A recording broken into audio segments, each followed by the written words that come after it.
habíamos revisado la primera parte que era la anamnesis y ahora vamos a ver el examen físico neurológico. Lo que en los hospitales se maneja como la exploración neurológica. ¿Qué se necesita explorar en el examen físico? Vamos a tener unos conceptos claros, definidos de qué es lo que vamos a evaluar cuando hacemos la exploración neurológica. Y tenemos que, cuando vamos a examinar el sistema nervioso, déjeme encerrar un ratito la puerta.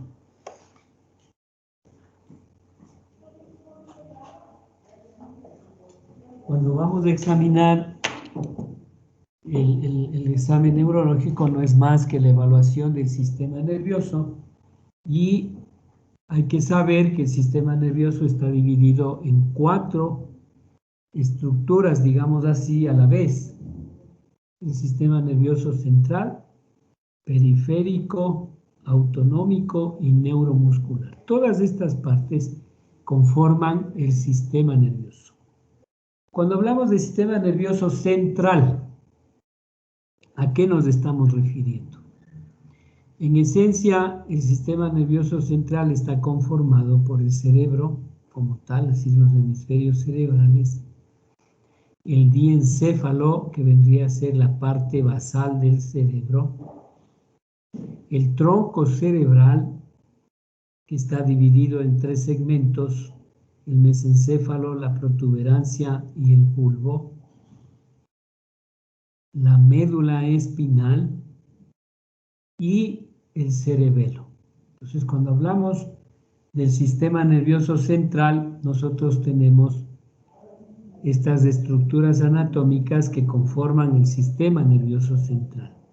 No se olviden, el cerebro, es decir, los hemisferios cerebrales, el diencéfalo, que es la parte central del cerebro, el tronco cerebral dividido en sus 3 segmentos, el mesencéfalo, la protuberancia y el bulbo. En la parte posterior, el cerebelo, y hacia la parte inferior, la médula espinal. Todas estas estructuras conforman el sistema nervioso central, porque luego vamos a hablar de las enfermedades propias del sistema nervioso central y cuál de las estructuras están comprometidas. Solo con la clínica del paciente nosotros ya podemos definir 2 situaciones.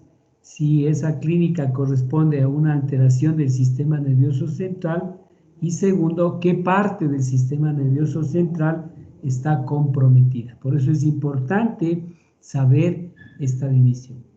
Aquí tenemos esta diapositiva donde se ve la división desde el punto de vista embriológico y neurofisiológico. Ustedes van a ver que el sistema nervioso central está dividido en 2 partes, en el encéfalo y en la médula espinal. Esa es la subdivisión desde el punto de vista neurofisiológico. El encéfalo, a su vez, está dividido en prosencéfalo, mesencéfalo y rombencéfalo. Este ya es una clasificación embriológica. El prosencéfalo corresponde al telencéfalo, es decir, anatómicamente los hemisferios cerebrales. El diencéfalo vendría a ser la porción basal del cerebro. Aquí tenemos nosotros lo que se llama el ganglio central, que es el tálamo, el quiasma, el tallo hipofisario, la hipófisis, ¿no es cierto?, que vendría a corresponder al diencéfalo. El mesencéfalo es la primera porción del tronco cerebral como tal, y en el rombencéfalo nosotros tenemos el cerebelo, la protuberancia y el bulbo. Y la médula espinal vendría a ser la segunda porción neurofisiológica del sistema nervioso central. Pero, ¿qué me interesa que ustedes tengan claro?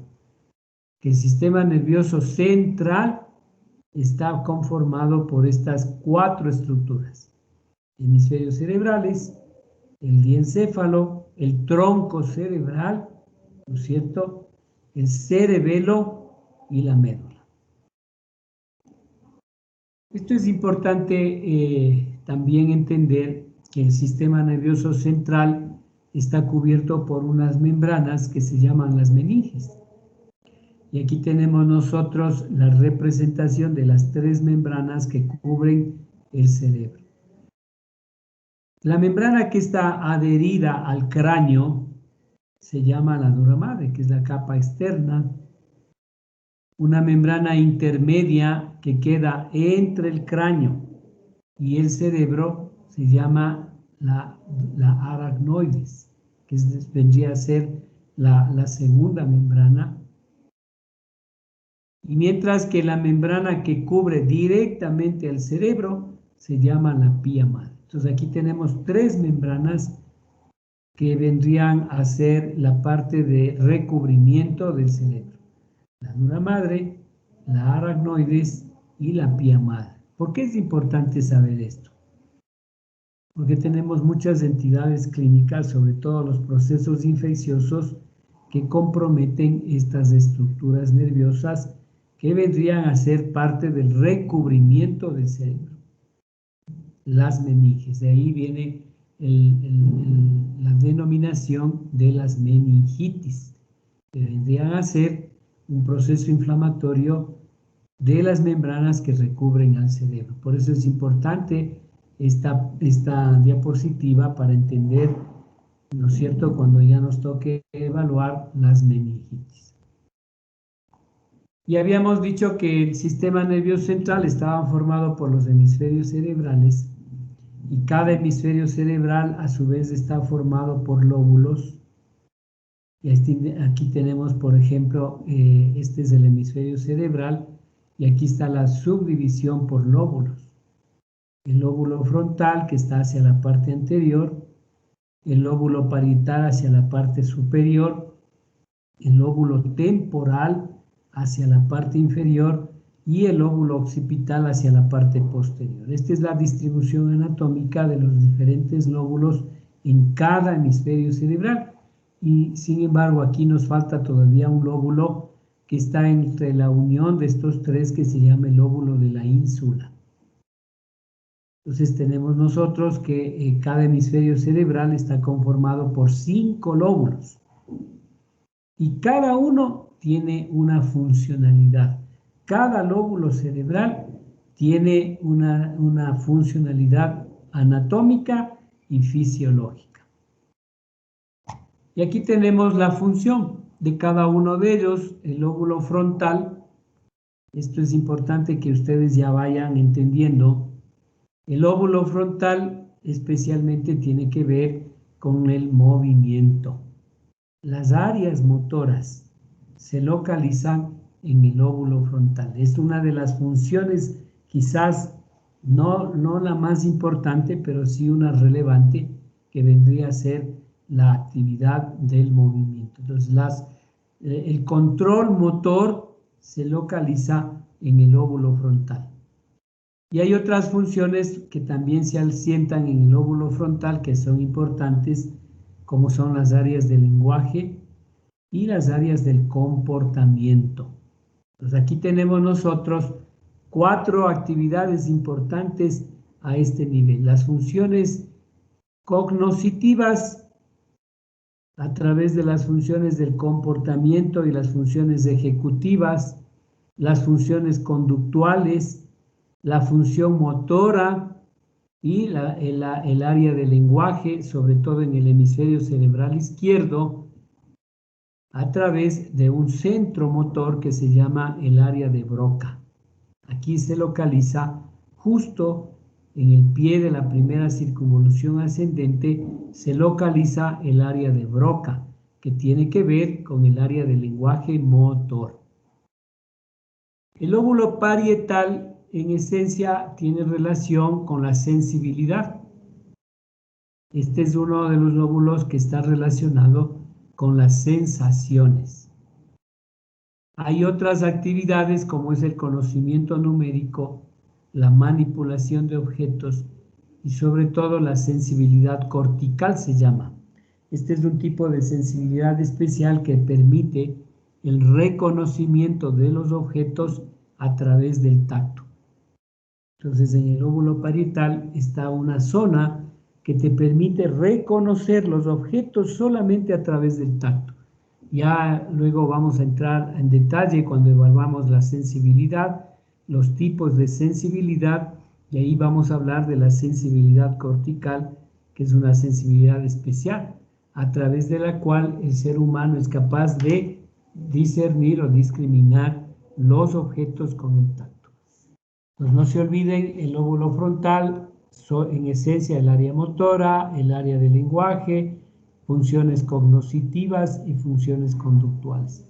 El lóbulo parietal, función sensorial y algunas funciones de control mental también, como son la función cortical, sensitiva y la función numérica. El área occipital tiene una función fundamental. Aquí se localizan las áreas visuales. Entonces, una de las actividades que tiene el lóbulo occipital tiene que ver con el área de control visual. Tenemos también la discriminación del movimiento y de los colores. En esencia, lo que tiene que ver con el control cortical del área visual. El lóbulo temporal tiene que ver con una función importante que es la memoria de corto plazo. Aquí tenemos la zona de Hels que tiene que ver con la audición. También tiene un centro de lenguaje que es el área de Wernicke. Esta área se localiza en la primera circunvolución temporal transversa. Aquí se localiza el área de Wernicke que toma conexión con el área de Broca. Acuérdense que el Broca estaba acá y entre las dos tienen relación con el lenguaje. Entonces no se olviden, memoria, capacidad auditiva, funciones del lenguaje, las áreas emocionales. Aquí en el lóbulo temporal tenemos una estructura anatómica importante que se llama el hipocampo, que tiene mucha relación con las áreas emocionales y la memoria. Y les decía que en la unión de los tres lóbulos en la zona profunda está el lóbulo de la ínsula. Este es un lóbulo que está relacionado también con los estados emocionales, la homeostasis del cuerpo y también tiene que ver con los movimientos. Este es un lóbulo que guarda muchísima importancia anatómica y funcional en el ser humano. Entonces, hasta aquí nosotros hemos hecho un recuento anatómico, fisiológico, ¿no es cierto?, de la parte inicial del sistema nervioso central, que serían los hemisferios cerebrales que correspondían, ya habíamos hablado, desde el punto de vista embriológico al telencéfalo.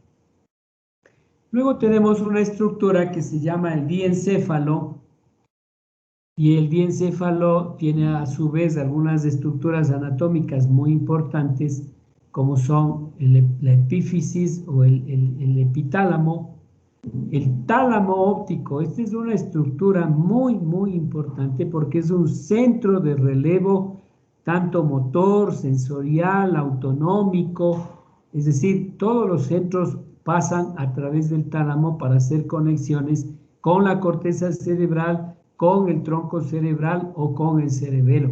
Este se llama un centro de relevo o un centro de control de relevos. El hipotálamo, ustedes ya saben, esta es una estructura muy importante en el control neuroendocrinológico.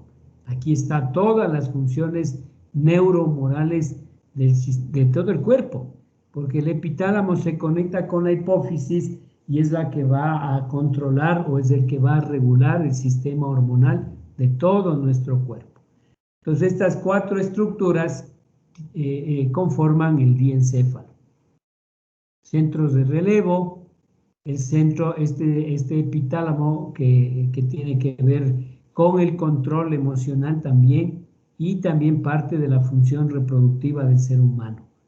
El subtálamo, que vendría, aquí hay algunos núcleos que tienen que ver con el control del ritmo circadiano, el control de los centros del apetito, el centro del control del peso, es decir, aquí hay muchas estructuras importantes. Y el hipotálamo como centro hormonal. Cuatro estructuras importantes en el diencéfalo que tienen que ver con patologías relacionadas con el sistema nervioso central. Habíamos hablado que el diencéfalo estaba formado por estas estructuras y obviamente las funciones que cumplen cada uno de ellos y sus centros neuronales. El tronco cerebral vendría a ser la tercera porción del sistema nervioso central y aquí nosotros tenemos tres estructuras importantes. El mesencéfalo, que es la primera porción, la protuberancia, que vendría a ser la segunda porción, y el bulbo, que vendría a ser la tercera porción.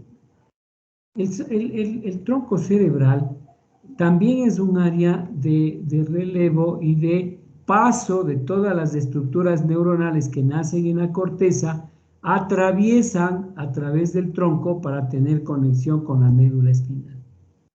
Ya luego vamos a ver las vías o los ejes neuronales y su conexión con la médula espinal.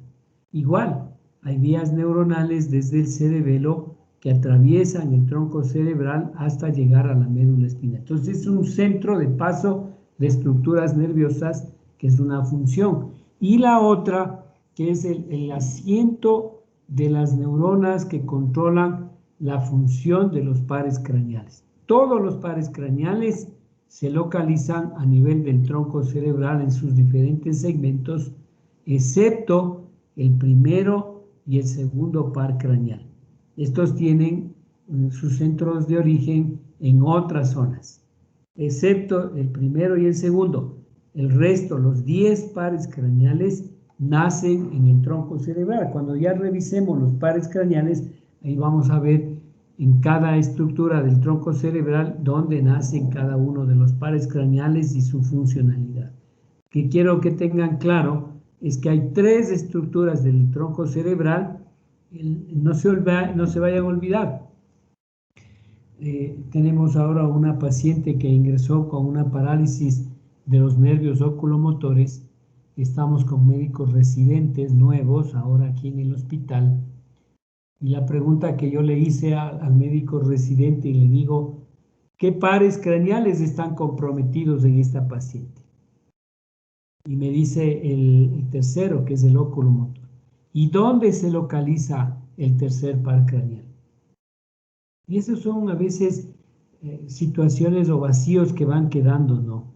Y yo por eso trato siempre de recalcar esto, para que ustedes vayan ya conceptualizando y vayan teniendo conceptos fijos.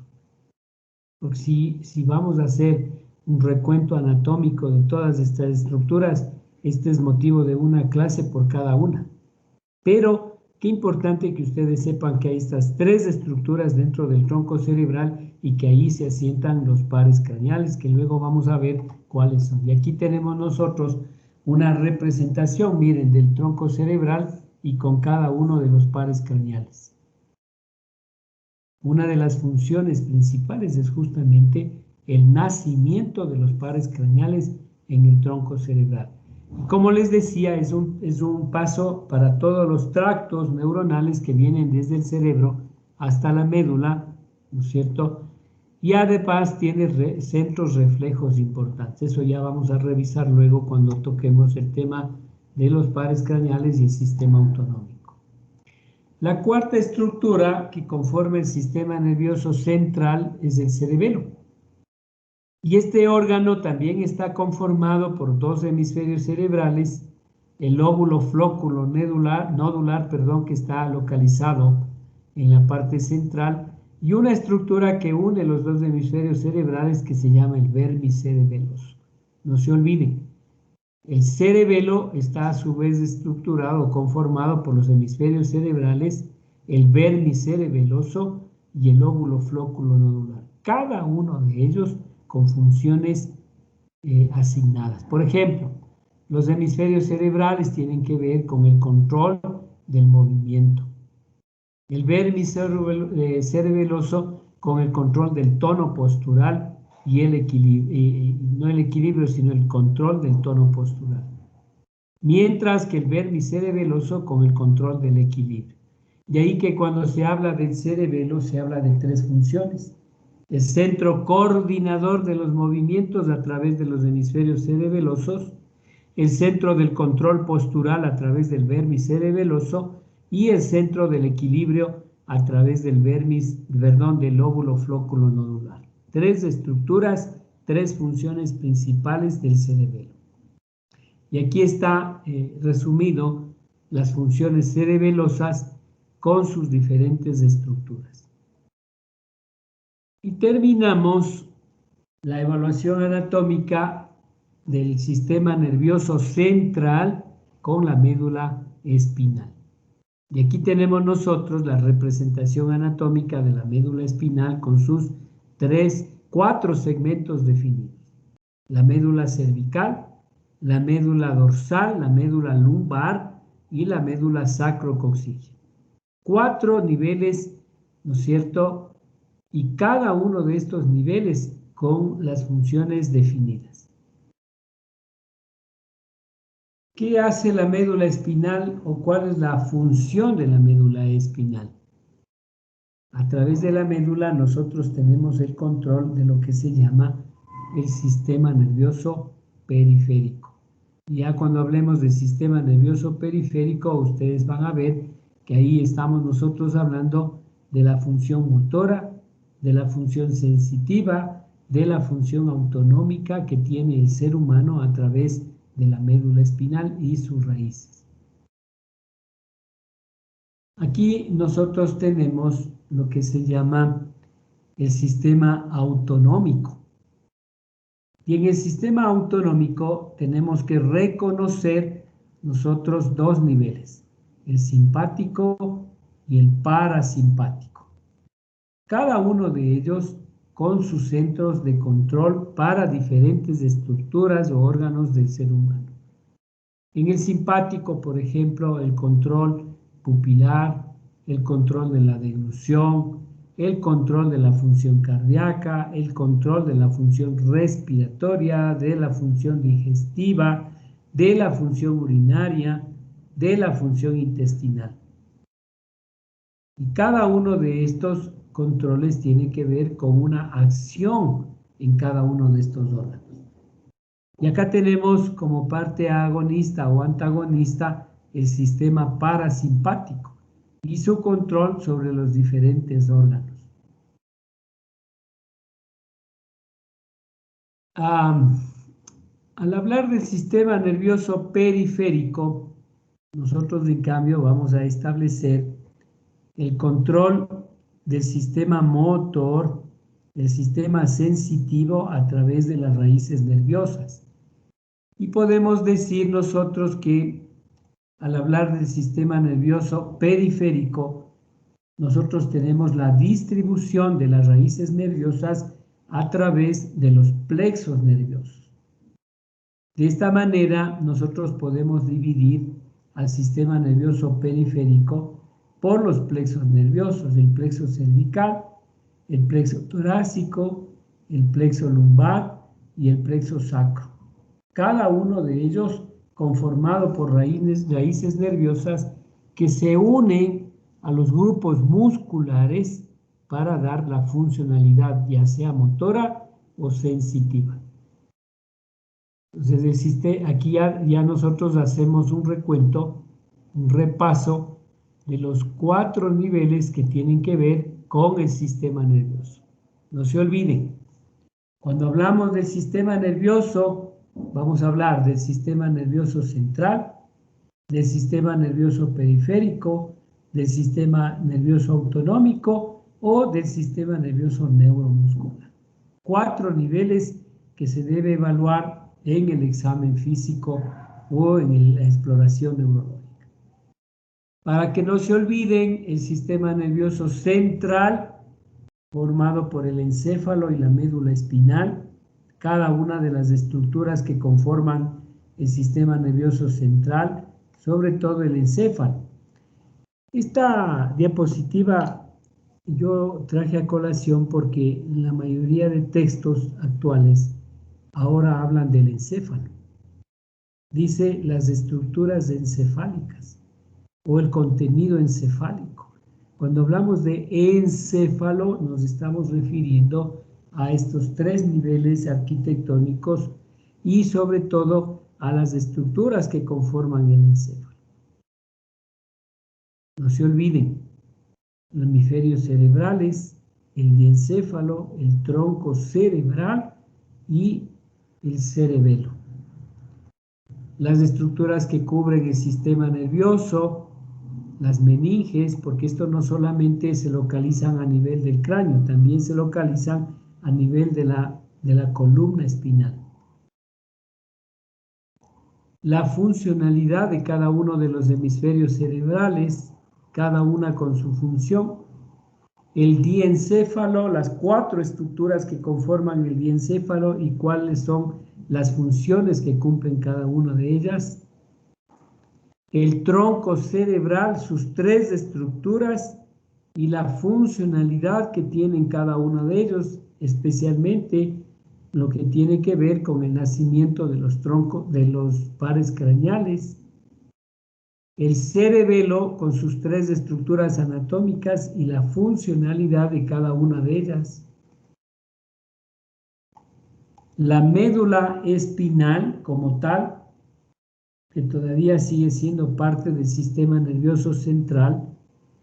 El sistema nervioso periférico está constituido ya por las raíces nerviosas que forman plexos. Y aquí tenemos una distribución anatómica por plexos. Y en el sistema, esto con respecto al sistema nervioso central. El sistema nervioso periférico, en cambio, estaba definido por las raíces nerviosas y la unión con el sistema neuromuscular. Y el sistema autonómico, que a su vez está subdividido por 2 niveles, el control de los nervios simpáticos y el parasimpático, que vendrían a ser las estructuras nerviosas que vendrían a formar todo lo que tiene que ver con el sistema nervioso y su evaluación o su exploración neurológica. En la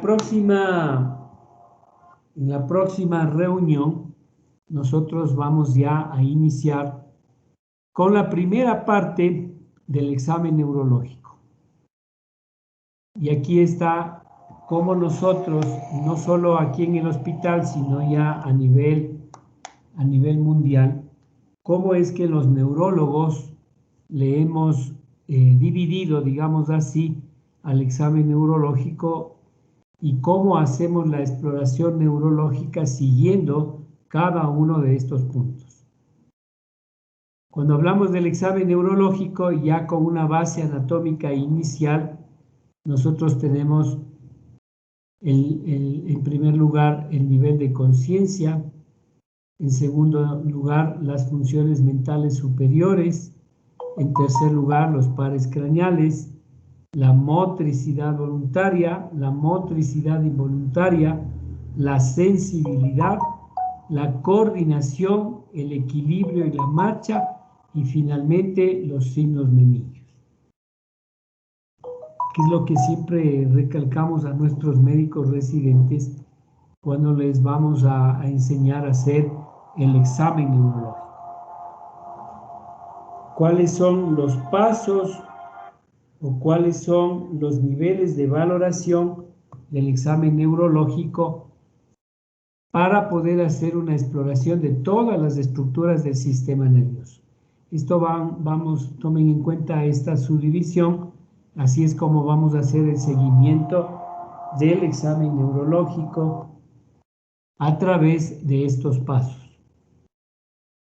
Bueno, con esta pequeña introducción que hicimos de la exploración neurológica, la próxima semana vamos a arrancar ya con la valoración de la exploración neurológica y vamos a iniciar con lo que tiene que ver con el nivel de conciencia y las funciones mentales superiores.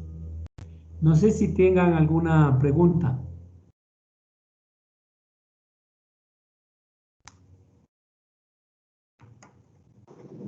Al parecer no. Estamos bien, ¿no? Sí entendieron esta primera parte. Sí, doctor. Bueno, si hay alguna inquietud, alguna novedad, la próxima clase conversamos. De aquí nos vemos el día lunes, entonces, ya para arrancar con la exploración neurológica, lo que tiene que ver con nivel de conciencia y funciones mentales superiores. Quedamos así y nos vemos la próxima semana.